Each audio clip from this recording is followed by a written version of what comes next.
Okay, hi everyone, welcome back to the Comptia Security Plus course, Policies and Procedures.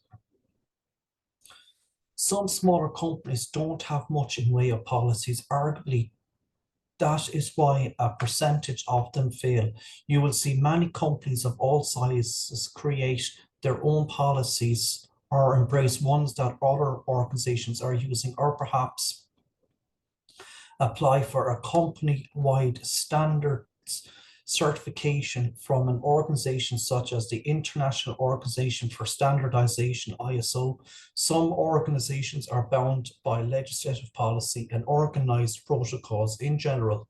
Policies are designed to protect employees and make the organization more productive and efficient. It's important to distinguish between policies and procedures. A policy is something that an individual employee or an entire organization should adhere to, but is usually expressed in broad terms. A procedure is usually much more specific. Although it is often stated in detail, it can potentially be interpreted more loosely.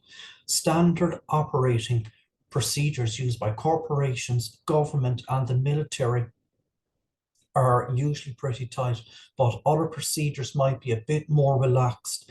And as long as the employee gets to the final goal efficiently, procedures can often be overlooked to a certain degree. However, instant response procedures, once developed by an organization, are usually followed to the letter. Otherwise, there can be legal repercussions. Keep in mind that a procedure could be a part of an overall policy to help organize the many procedures and policies we need to plan. An IT security framework is just that. It's like the blueprint for your organization's security goals. It defines, organizes, and interconnects the various policies and procedures that can make people giddy. The concepts in this chapter are meant to oversee everything else in the book. From a more managed perspective, by using a well-planned IT security framework or frameworks, our procedures and policies and technology in general all start to flow together. Legislative and organizational policies. There are a myriad legislative laws and policies. For the Security Plus exam, we are concerned only with a few that affect and protect the privacy of individuals. In this section, we cover those and some associated security standards. More important for the Security Plus exam are organizational policies. Organizations usually define policies that concern how data is classified, expected employee behavior, and how to dispose of IT equipment that is no longer needed. These policies begin with a statement or goal that is usually short, to the point, and open-minded. They are normally written in clear language and can be understood by most everyone. They are followed by procedures or guidelines that detail how the policy will be implemented. Table 18.1 shows an example of a basic policy and corresponding procedure. Policy procedure. Employees will identify themselves in a minimum of 2 ways when entering the complex. 1. When employees enter the complex, they will first enter a guard room.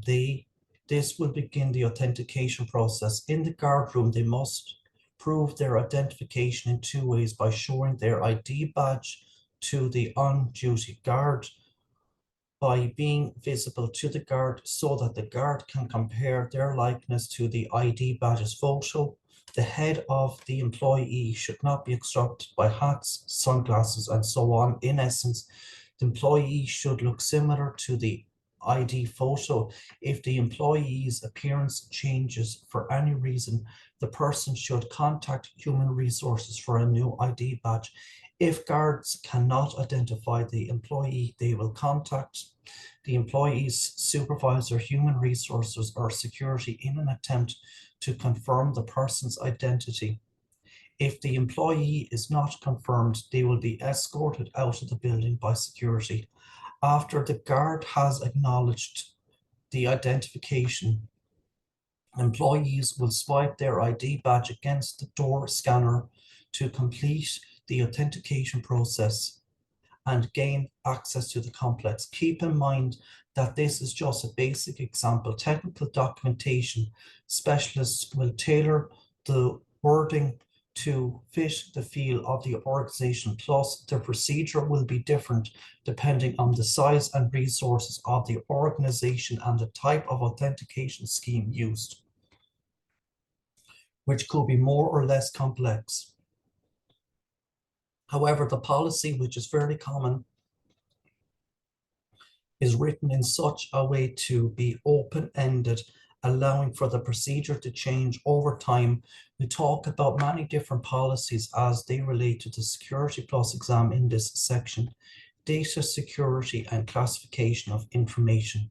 Sensitive data is information that can result in a loss of security or loss of advantage to a company if accessed by unauthorized persons. Often information can be broken down into two groups: classified, which requires some level of clearance, and non-classified. ISO IEC 27002:2013, which revises the older ISO IEC 27002:2005, is a security standard that, among other things, can aid companies in classifying their data. Although you don't need to know the contents of the document for the Security Plus exam, you should have a basic idea of how to classify information. For example, classification can be broken down as shown in Table A2. Class description: public information. Information available to anyone, also referred to as unclassified or non-classified. Internal information, used internally by a company, but if it becomes public, no critical consequences result. This and the next three levels is known as private information. It might also be classified as proprietary information.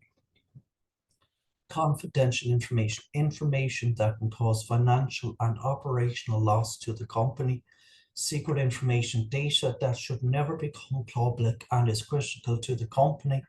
Top secret information, the highest sensitivity of data. Few people should have access and security clearance may be necessary. Information is broken into sections on a need-to-know basis. In this example, loss of public and internal information probably won't affect the company very much. However, unauthorized access, misuse, modification, or loss of confidential, secret, or top secret data can affect users' privacy, trade secrets, financials, and the general security of the company. By setting data roles such as owner, custodian, and privacy officer, and by classifying data and enforcing policies that govern who has access to what information, a company can limit its exposure to security threats. Different organizations will classify data in various ways, but they will usually be similar to Table 18.2. For example, you might also see the high, medium, and low classifications, or for instance, Red Hat Linux uses the top secret, and confidential classifications just as in Table 18.2, but considers everything else simply unclassified. All of these types of interpretations of data classifications are implementations of mandatory access control, MAC, discussed in Chapter 11, access control methods and models. It's the incorporation of these types of classifications that is a key element in the multi-level security of trusted operating systems, TOSS. Trusted operating systems such as Red Hat OS X 10.6 and higher, and HP UX utilize multi-level security concepts such as those to meet government requirements. Moving beyond government classification requirements, many companies need to be in compliance with specific laws when it comes to the disclosure of information. In the United States, there are a few acts you should know about. Also, as shown in Table 18.3, in addition, there are several bills in process that could be passed in the near future regarding data breach notification. Table 18.3 acts passed concerning the disclosure of data, personal identifiable information, P2, and protected health information, PHI. Act acronym description, Privacy Act 1974 NA establishes a code of fair information practice, governs the collection, use, and dissemination of personal identifiable information about persons, records maintained by federal agencies. Sarbanes-Oxley SOX governs the disclosure of financial and accounting information, enacted in 2002. Health Insurance Probability and Accountability Act, HIPAA, governs the disclosure and protection of health information, enacted in 1996. Act, GLB, enables commercial banks, investment banks, security firms, and insurance companies to consolidate, enacted in 1999, protects against pretexting. Individuals need proper authority to gain access to non-public information such as social security numbers. Help America Vote Act 2002, HAVA, main goal was to replace punch card and level-based voting systems, governs the security, confidentiality, and integrity of personal information collected, stored, or otherwise used by various electronic and computer-based voting systems. California SB 1386. SB 1386 requires California businesses that store computerized personal information to immediately disclose breaches of security, enacted in 2003. Many computer technicians have to deal with SOX and HIPAA at some point in their careers. And although these types of acts create a lot of paperwork and protocols, the expected result is that in the long run, they will help companies protect their data and keep sensitive information private. Personal security policies. Most organizations have policies governing employees. The breadth and scope of these policies vary from organization to organization. For example, a small company might have a few pages defining how employees should behave, a code of ethics, and what to do in an emergency. Larger organizations might go so far as to certify to a particular standard, such as ISO 9001 2015, ISO 9001 2008. This means that the organization will comply with a set of quality standards that is all-encompassing, covering all facets of the business. An organization would have to be examined and finally accredited by an accrediting certification body to state that it is ISO certified. This is a rigorous process and is not for the average organization. For many companies, this would create too much documentation and would bog the company down in details with minutiae. We as IT people are more interested in policies that deal with the security of the infrastructure and its employees. As a security administrator, you might have to deal with the procedural documentation specialists, technical documentation specialists, and even outside consultants. You should become familiar with the policies and as many procedures as possible, focusing on policies. Let's policies and take security into account. But remember that the actual work must take precedence. Let's define a few of policies that are common to organizations. We focus on the security aspect of these policies. Privacy policies. The Privacy Act of 1974 sets many standards when it comes to the security of personal identifiable information, PII. However, most organizations will go further and define their own privacy policy, which explains how users identifies and other similar information will be secured. For example, if an organization has an internet-based application that internal and external users access, the application will probably retain some of their information, possibly details of their identity. Not only should this information be secured, but the privacy policy should state in clear terms what data is allowed to be accessed and by whom, as well as how the data will be retained and distributed, if at all. An organization might also enact a policy that governs the labeling of data to ensure that all employees understand what data they are handling and how to prevent the mishandling of confidential information before any systems administrators or other personnel gather information about these users. They should consult the privacy policy, acceptable use policy.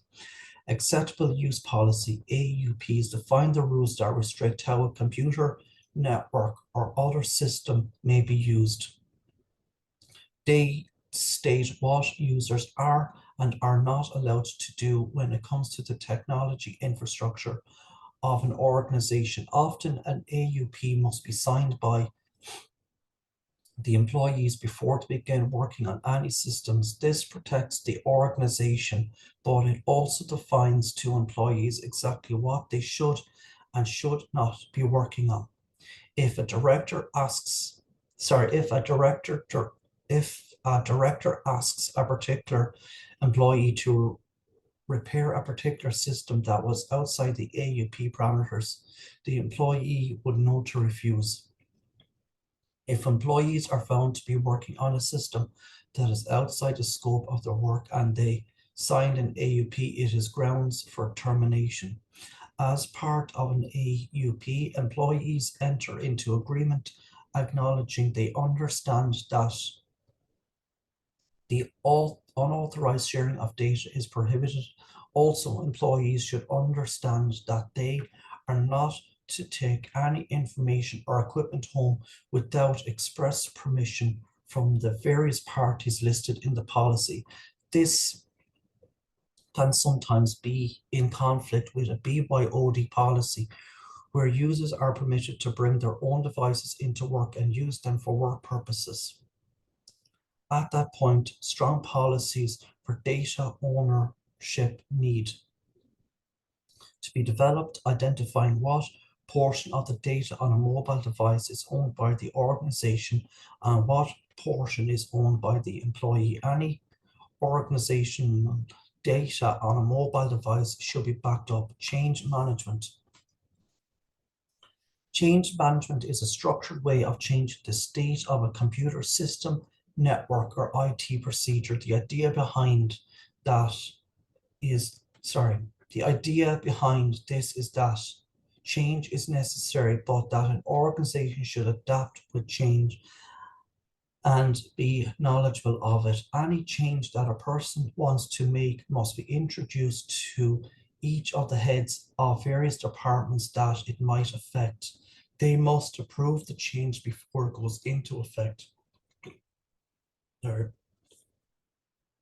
Before this happens, a department manager will most likely make recommendations and or give stipulations. When the necessary people have signed off on the change, it should be tested and then implemented. During implementation, it should be monitored and documented carefully because there are so many interrelated parts and people in an IT infrastructure. It is sometimes difficult for the left hand to know what the right hand is doing or has done in the past. For example, after a network analysis, a network engineer might think that an unused interface on a firewall doesn't necessarily need to exist anymore, but does he know this for sure? Who installed and configured the interface?